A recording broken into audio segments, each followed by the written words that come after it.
Halo guys, kembali lagi bersama saya Mangapan Official atau Real Mangapan. Jadi pada sore hari ini saya berada di hutan pinus.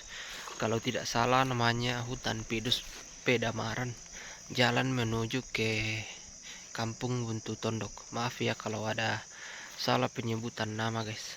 Soalnya kita bukan orang di sini.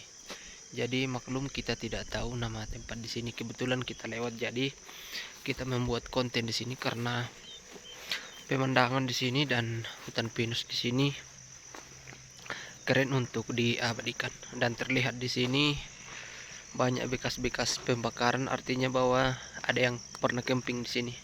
Jadi inilah penampakan hutan pinus Pedamaran. Luar biasa.